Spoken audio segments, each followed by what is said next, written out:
తింటది కదా, అవమానం.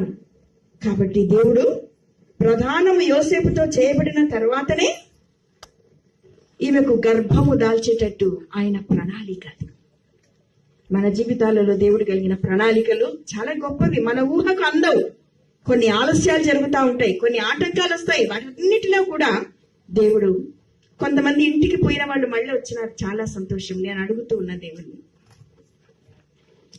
సో ఇక్కడ యోసేపుతో మొట్టమొదట మాట్లాడుతూ ఉన్నాడు దూత. ఏమనమ్మా, భయపడకుము. అంతకంటే ముందు ఇంకా ఒకటి మనం చూద్దాం.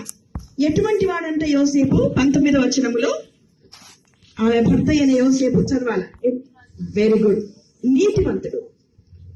దేవుడు ఎన్నుకోవడంలో కూడా మనుషులను తన పని కోసం ప్రణాళికలో ఈయన ఏమన్నా ఉన్నవాడా, జ్ఞానం ఉన్నవాడా, చదువుకున్నవాడా, కులము గోత్రము గొప్పదా? కాదు. ఒక వడ్రంగి, సామాన్యమైన వడ్రంగి, సామాన్య మనుషులు దేవుడు ఎన్నుకుంటాడు.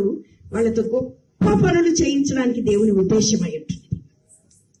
దయచేసి ఎవ్వరు కూడా పోల్చుకోవద్దండి మీ జీవితాల్లో ఒకరితో ఒకరు.